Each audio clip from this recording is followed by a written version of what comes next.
Assalamualaikum warahmatullahi wabarakatuh. Saya sedang bersama dengan senior saya, kakak kelas saya di Mesir, Al-Mukarram, Ustadz Dr. Damanhur Abbas. Nikmati kajian-kajian tausiah beliau yang bergizi, berkualitas di channel Ustadz Damanhur Abbas. Jangan lupa tonton, subscribe, like, share, and comment. Assalamualaikum warahmatullahi wabarakatuh.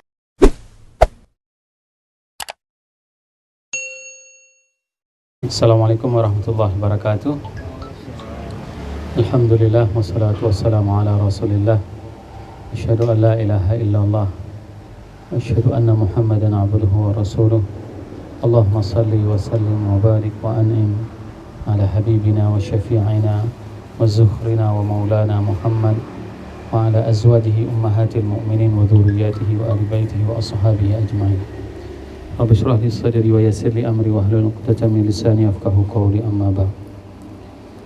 Teman-teman sekalian yang saya cintai, alhamdulillah ini merupakan pertemuan kita pertama ngaji malam Jumat. Kalau disingkat ngajum ya, bukan ngejim. Kalau ngejim olahraga, kalau ini ngajum, ngaji malam Jumat. Insyaallah selama pertemuan di setiap malam Jumat kita akan membahas tentang permasalahan kehidupan kita sehari-hari, terutama apa hal-hal yang memang kita tidak tahu mungkin selama ini, dan kita mungkin hanya akan berbicara 30 menit, selebihnya kita akan tanya jawab, dan nanti di malam-malam tertentu mungkin kita akan praktekin ibadahnya biar benar ibadahnya. Ini mungkin sebagai kata pengantar metode yang akan kita belajar, yaitu kita punya kitab, ada 3 kitab yang akan kita pelajari, dan ini hanya sebagai landasan dasar. Dan setelah itu kita juga akan membahas pertama sekali yaitu mengenai Allah. Hari ini banyak di antara kita mungkin tidak mengenal Allah, bahkan mungkin tidak mengenal diri kita sendiri. Sehingga pada saat kita sebagai seorang muslim kita tidak mengenal siapa Allah, maka semua tatanan yang lain itu rusak. Ada yang betul. Nah, yang kedua, nanti setelah proses perjalanan mengenal Allah ini mungkin satu buku ini mungkin bisa 1-2 bulan ya.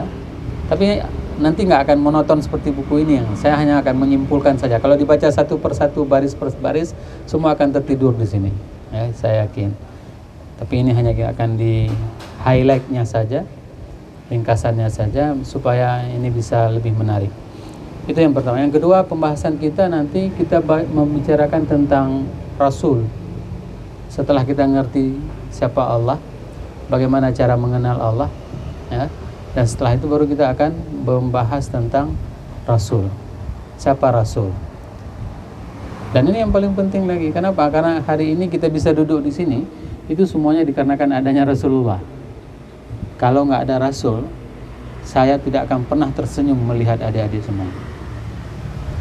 Nah, begitu juga kalau seandainya nggak ada Rasul, saya tidak akan mungkin mau menerima istilahnya ajakan untuk berdakwah seperti ini. Dan saya tidak tahu harus ngomong apa kalau seandainya Rasul itu tidak ada.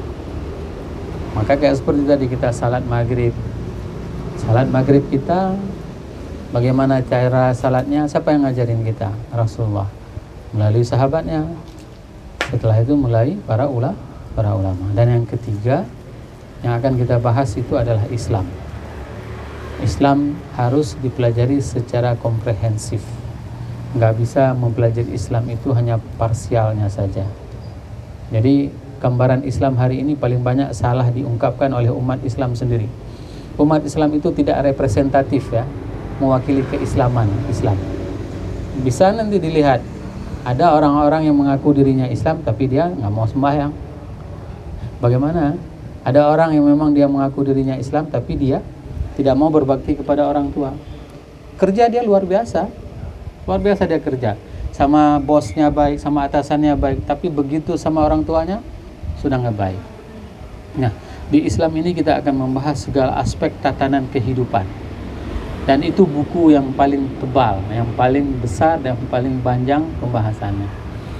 Baik adik-adik semuanya, di penulis mengungkapkan sebuah hadis. Sebenarnya kita gampang sekali. Umat Islam itu untuk masuk surga itu gampang. Ya, seperti sabda Rasul. Apa sabda Rasul? Barang siapa yang berkata, "Man qala raditu billahi rabba wa bil islami dina wa bi Muhammadin nabiyya wa rasula wajabat jannah." Siapapun yang mengucapkan aku rela dengan Tuhanku adalah Allah, ya. Rela dia bahwasanya Allah itu adalah Tuhannya, dan dia, ya, mengakui bahwasanya Nabi Muhammad itu adalah utusan Allah, nabinya, dan dia mengakui bahwasanya Islam itu adalah agamanya, maka dia wajib masuk surga. Jangan sampai begitu tahu hadis ini mulai buat maksiat. Alah, masuk surga kok kata Ustadz, ya udahlah nggak apa-apa aja lah, berbuat maksiat terus. Jangan, karena kita nggak tahu kapan ending kehidupan kita. Jangan sampai pas lagi buat maksiat, pas meninggal dunia, apes namanya, ya. Maka sungguh luar biasa kasih sayang Allah kepada kita. Dan itu disampaikan oleh Rasulullah. Siapapun yang mengucapkan aku rela dengan Allah sebagai Tuhan, Nabi Muhammad sebagai Rasul, dan Islam sebagai agama, maka masuk surga. Di dalam buku ini kita akan menjelaskan tentang ilahiyah, ya, tentang ketuhanan, di mana kita pada saat kita mengetahui tentang Tuhan, maka tidak ada keraguan sedikit pun di dalam hati kita. Siapa sebenarnya Tuhan? Hari ini kalau seandainya saya tanyakan siapa Tuhan, agak bingung jawabnya, kan? Kenapa? Karena selama ini kita tidak tahu cara mengukur dan mengenal Tuhan itu hanya menurut metode kita. Ini yang paling banyak salah. Kita mau mengenal Tuhan, tapi kita pakai logika kita. Nah, yang kedua yang akan kita bahas di sini adalah mengenai Rasulullah. Saya sering menceritakan tentang Rasul, dan kita tidak akan pernah tahu cara berbakti kepada orang tua kita kalau seandainya Rasul itu tidak pernah diutus. Orang tua kita tidak akan pernah memelihara kita kalau seandainya Rasul itu tidak pernah diutus. Mungkin orang-orang yang tidak mendapatkan hidayah dari Rasulullah, mereka begitu punya anak, anaknya akan dibuang. Ada kan kelihatannya seperti itu? Melahirkan, dapat anak, diambil anaknya, langsung taruh tong sampah. Kenapa? Karena tidak sampai Rasul kepada dia. Semiskin apapun kehidupan seseorang, coba perhatikan. Katakanlah misalnya dia sebagai pemungut sampah, ya, yang anaknya tetap dia pelihara. Dia bekerja memungut sampah, memungut kerja apapun dia tetap akan melakukan hal-hal seperti itu walaupun dirinya hina, tapi dia untuk membiayai anaknya. Dan itu kenapa bisa dilakukan oleh orang tua seperti itu? Itu dikarenakan ada hidayah dari Rasulullah SAW. Maka kita harus mengenal sosok Rasulullah SAW. Dan yang ketiga pembahasan kita, sebagaimana saya katakan tadi, bahwasanya yang ketiga adalah tentang Islam. Nah, ada hal yang menarik pada saat Ibnu Umar mengatakan bahwasanya mereka itu mengenal Islam itu yang pertama sekali adalah iman. Beda sama kita. Kita tidak pernah mengenal Islam itu dengan iman. Terbukti pada saat kita disuruh tutup aurat sama orang tua. Berat kan? Berat. Apalagi misalnya, mohon maaf ya, bukan ibu-ibu di sini, ibu-ibu di luar, ya kan? Pakai dia jilbab bagus-bagus, naik bus misalnya kan. Begitu sampai Kuala Simpang terbuka jilbabnya. Ya, begitu sampai Medan hilang semuanya. Berganti. Kenapa? Karena semua itu dijadikan sebagai beban. Ibnu Umar mengatakan, laqad asyad burhana min darahi wa inna ahadana yu'til iman qabla al-Qur'an. Kami itu mengenal Islam itu lebih dahulu mengenal iman. Iman terlebih dahulu yang ada tertancap di dalam jiwa mereka. Setelah itu baru mereka mengenal Quran. Dalam Al-Quran lah mereka mengenal tentang halal, tentang haram, Sehingga tidak ada satupun yang ditaklifkan, yang dibebankan menjadi beban. Contoh misalnya seperti salat tadi. Kerasa enggak, berat enggak? Kerasa, iya kan? Apalagi lagi asik main games. Kerasa. Kenapa? Dikarenakan kita tidak menjadikan salat itu adalah sebagai iman, masih sebagai taklif, makanya masih sebagai beban, kewajiban. Tapi begitu kita menjadikan seperti dikatakan oleh Ibnu Umar, kami mengenal Islam itu iman dahulu baru Quran. Menandakan apa? Nggak ada sesuatu apapun kecuali memang itu adalah iman. Jadi kenapa kita salat? Karena kita memang butuh sama Allah.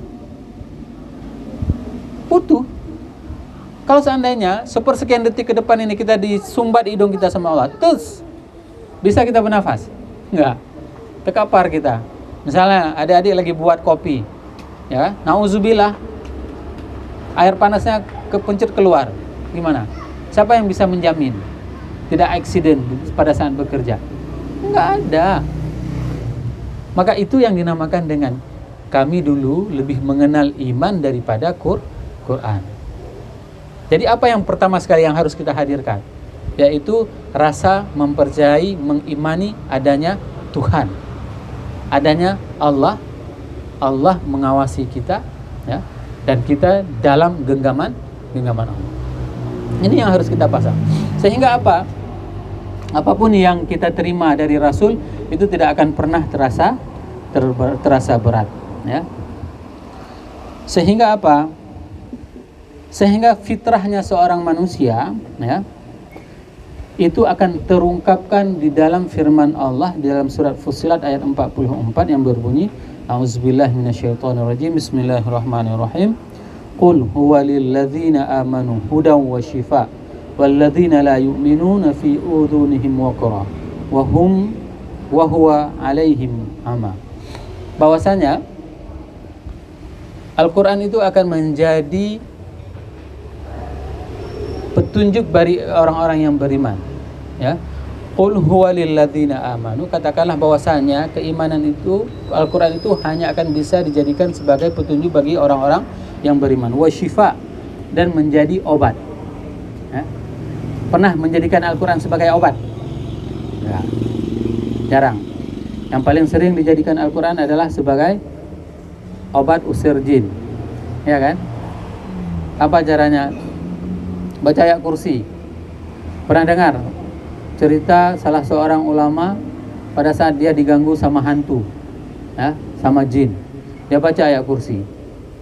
Pas dia baca ayat kursi, dibilang sama jinnya, "Bro, beresin lu bacaannya." Terkejut. Ternyata bacaan ayat kursinya salah. Bukan hanya salah, tapi dia tidak memahami apa yang dibaca. Ini yang paling bahaya. Terkadang kita mengejar bacaan sekian banyak, tapi kita tidak tahu apa yang kita baca. Maka sedikit demi sedikit, hari ini, tahun ini kita membaca Al-Quran khatam, ya, alhamdulillah, ya. Tahun depan kita merangkak lebih sedikit lagi, apa? Baca 1 juz, pahami sedikit-sedikit apa yang kita baca. Karena itu penting sekali. Kenapa? Karena dia itu akan menjadi syifaun, akan menjadi obat. Dan itu dibuktikan oleh Profesor Kyoto dari Jepang. Dia membuat sebuah eksperimen. Kalau tidak percaya, nanti putarkan musik, ya, putarkan musik dengan taruh di air, putarkan musik rock, ya. Nanti air itu diambil, dilihat di mikroskop.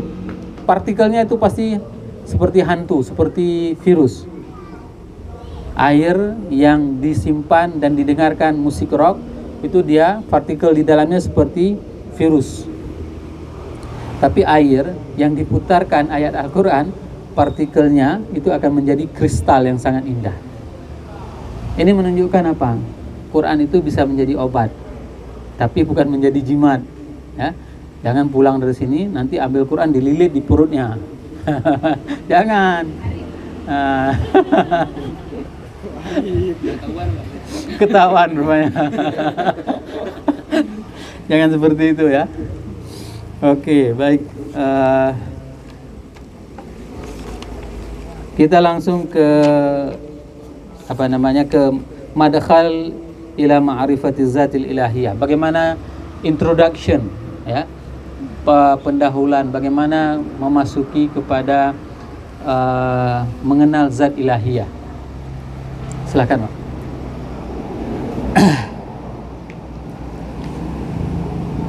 Mengenal Allah itu merupakan salah satu hal yang memang paling urgent ya. Sehingga ma'rifatullah hiya al-murtakizun alladhi yartakizu 'ala al-islam kullah. Ini merupakan pusatnya pengetahuan tentang segala sesuatu di dalam Islam itu yang mengenal Allah. Orang kalau udah kenal sama Allah pasti akan baik semuanya. Kebalikannya apa? Kenapa kita hari ini tidak baik? Berarti kita belum mengenal Allah. Ini yang paling harus kita perbaiki. Pada saat kita nggak kenal Allah, maka kita akan bisa melakukan segala sesuatu apapun yang di luar daripada apa yang diperintahkan oleh Allah. Tapi kalau kita sudah mengenal Allah, kita tidak akan pernah berani, mau, dan mampu melakukan sesuatu yang dilarang oleh Allah. Maka pengetahuan tentang Allah itu merupakan inti daripada Islam. Jadi sama sekali hari ini kalau seandainya orang itu berislam tapi dia tidak kenal siapa Tuhannya, inilah yang dinamakan dengan Islam KTP ya. Islam yang hanya identitas di dompetnya saja, tapi Islam itu tidak merasuki ke dalam jiwanya. Nah, bagaimana gambaran orang-orang kafir dalam mereka memahami adanya Tuhan? Ini yang paling penting bagi kita untuk mempelajarinya. Orang-orang kafir, mereka itu sama sekali cara mereka memahami Tuhan itu salah total. Nah, ini yang kita bilang tadi lewat ya. Salah total dalam memahami Tuhan. Cara mereka memahami Tuhan itu salah. Yang pertama, mereka memahami Tuhan itu haruslah dirasakan dengan indera. Enggak bisa. Kenapa? Karena Tuhan itu bukan makhluk. Yang bisa dirasakan dengan indera itu hanyalah makhluk. Sedangkan Khalik, sedangkan pencipta beda. Tidak bisa cara mengenal Tuhan dengan cara akal. Tidak bisa cara mengenal Allah hanya dengan cara indera. Nah, di sini beliau menjelaskan, Syekh ini menjelaskan bahwasanya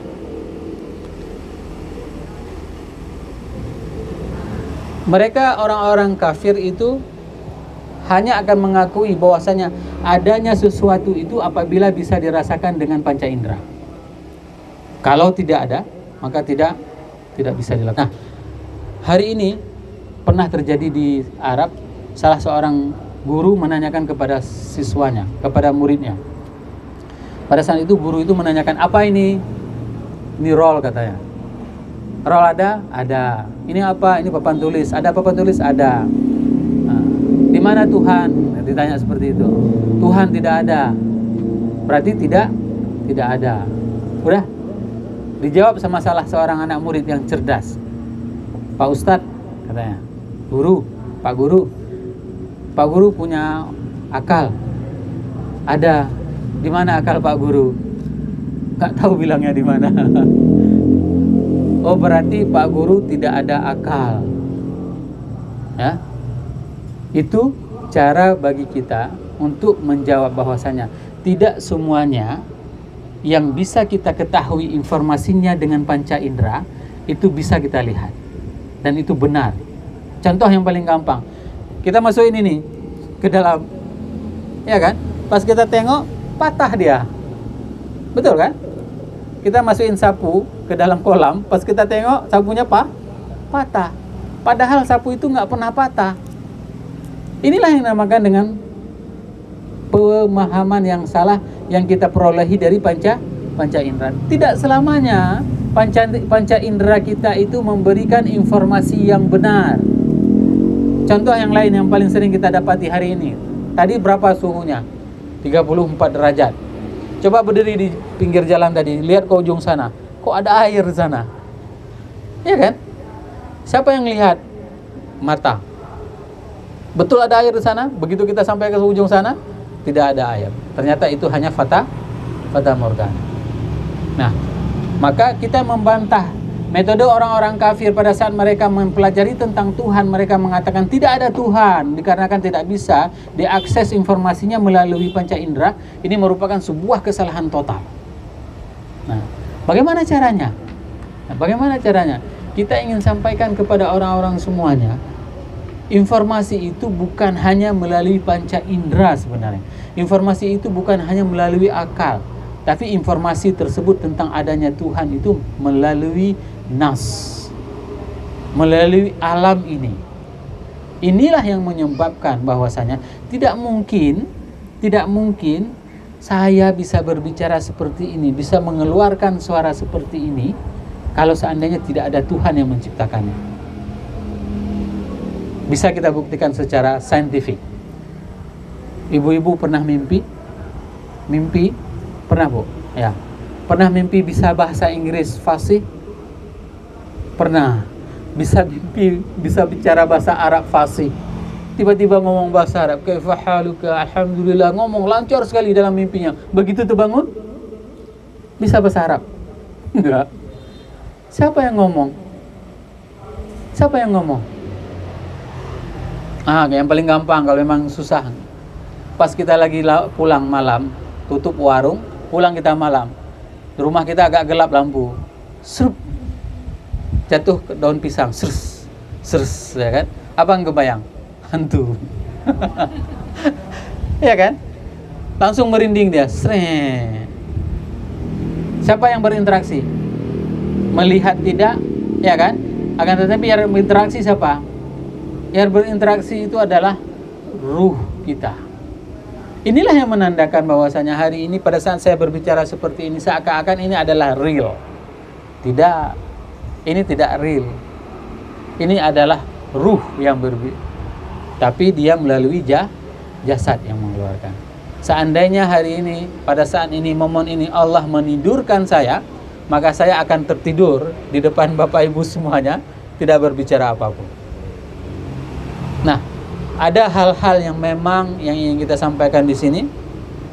Pada saat kita mengetahui tentang Tuhan, tentang Allah melalui panca indera, maka itu kita jadikan sebagai bukti kebenaran Allah. Ya, dari panca indera kita. Contoh yang paling gampang, panca indera kita tentang keberadaan Allah. Apa? Mata kita. Ya. Bapak min berapa? 375. Nah, kita tahu berapa kali dalam satu hari kita mengedipkan mata kita? Tidak ada yang tahu. Ya? Tidak ada yang tahu. Tapi kalau seandainya kita mau menghitung, itu lebih dari 10.000 kali kedip. Ya? Kedip. Kalau mau tahan kedipan, topanglah dia pakai korek. Apa yang terjadi? Meleleh air mata. Siapa yang membuat ini kedip? Siapa yang membuat? Apakah tubuh kita sendiri? Tidak. Ini semuanya by design. Siapa yang mendesain ini? Tentu yang maha sempurna. Bagaimana tidak? Karena mata kita ada dua, bisa melihat dengan fokus. Kan nggak ada mata yang satu ngelihat ke sana, satu ngelihat ke sana. Gimana caranya? Ada nggak mata yang bisa ngelihat satu ke kanan, satu ke kiri? Nggak ada. Dia tetap dia fokus kalau ngelihat, ya kan? Kalau ngelihat ke kiri, kalau ngelihat ke kanan, ke kanan. Tapi kalau misalnya bisa dia belah matanya besar, satu ke kiri, satu ke kanan, nggak ada. Ini merupakan kesempurnaan yang lain yang menunjukkan bahwasanya tubuh kita itu adalah ada yang menciptakannya dan tidak mungkin diciptakan dan bisa jadi sendiri, yaitu adalah pada tubuh kita.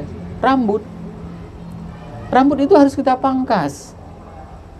Bagaimana kalau seandainya Allah menjadikan alis kita ini tumbuhnya seperti rambut? Hah? Maka setiap pekan kita harus pergi ke tukang pangkas untuk pangkas alis. Ya. Begitu juga proporsi kuku. Ya. Kuku kita pangkas setiap pekan. Bagaimana kalau seandainya Allah menjadikan gigi kita tumbuhnya itu seperti kuku? Tidak pernah. Ya. Sehingga ini menunjukkan apa?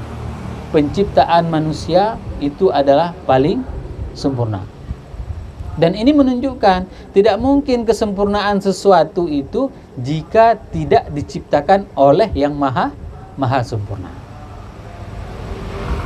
Pernah pergi naik mobil Lamborghini? Belum. Nah, insya Allah nanti bisa naik Lamborghini. Di Italia, Lamborghini itu dibuat ada yang 100 unit hanya per tahun. Ada yang 10 unit per tahun. Ada yang memang 1 unit dibuatnya. Dan itu memang tidak main-main. Desainnya, komposisinya, semuanya, rangkanya itu memang didesain yang paling hebat, dan desainernya itulah yang paling hebat. Kenapa? Karena waktu dibuat pertama sekali itu ratusan desain yang masuk, ratusan desain. Setelah komparatif, ya kan, maka itulah yang paling bagus. Sehingga apa? Pernah kita bosan melihat Lamborghini? Enggak. Pasti kita suka ngelihatnya. Itu baru ciptaan manusia. Bagaimana ciptaan Allah? Ya kan? Ada pernah kita ngelihat orang, kok bosan kali ngelihat orang itu ya? Enggak ada. Yang kita bosan ngelihat akalnya. Tapi kalau bentuknya manusia, nggak pernah kita bosan ngelihatnya, ya. Bentuk manusia itu tidak pernah bosan kita melihatnya. Nah, hal yang sama pada saat mereka tidak mengakui adanya Tuhan karena tidak dapat disentuh, tidak dapat dilihat, maka mereka itu memunafikan, ya. Mereka itu tidak mau mempercayai bahwasanya mereka itu tidak pernah protes terhadap hukum gravitasi. Ya kan? Orang-orang barat itu kan mengakui adanya gravitasi. Gravitasi itu apa? Kita lempar benda jatuh ke bawah. Seharusnya kita lempar kan naik terus dia. Kok bisa? Mereka mempercayainya, tapi gravitasi itu tidak pernah dilihatnya. Sama. Ya, sama. Yang ingin saya sampaikan apa? Kalau kita ingin melihat dan mengetahui Allah, maka carilah metode yang benar untuk mengenalnya. Jangan pakai cara kita, tapi pakailah cara yang diajarkan oleh Allah melalui Rasulnya. Enggak bisa kita mau mengenal Allah dengan cara orang kafir. Enggak akan pernah dapat. Kenapa? Karena medianya beda, caranya berbeda, semuanya berbeda. Nah,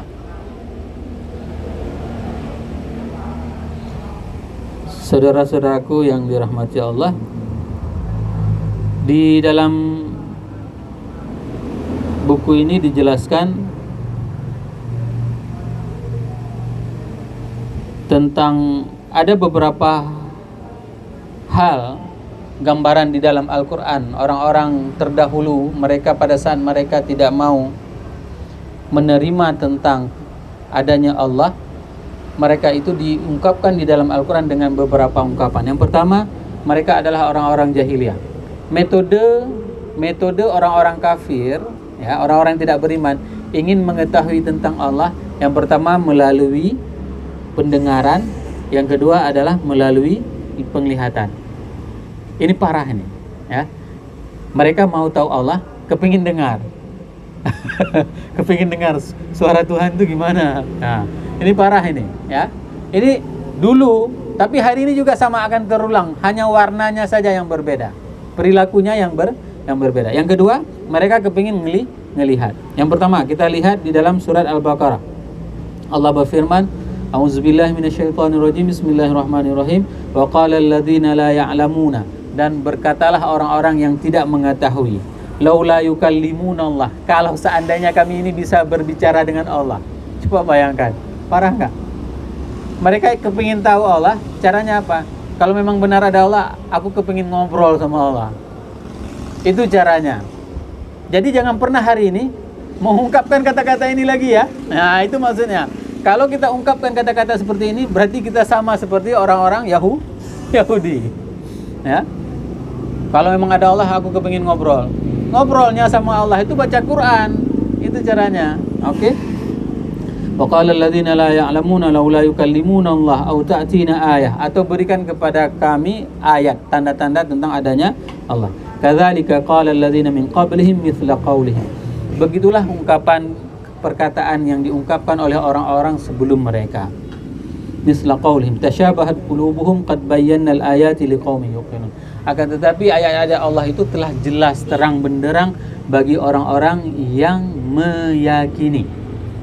Ya, orang-orang yang meyakini begitu dia melihat sesuatu aja, misalnya seperti kita bilang tadi, kok bisa ya mata saya itu bisa langsung melihat, ya, kok bisa ya begitu jelas, kok sekarang saya udah nggak bisa ngelihat lagi dengan terang. Ini kan berarti semua tanda-tanda kekuasaan Allah, tanda-tanda kekuasaan Allah. Ini yang dinamakan orang-orang yang yuqinun, orang-orang yang beriman dan meyakini. Itu yang pertama, jahiliyah.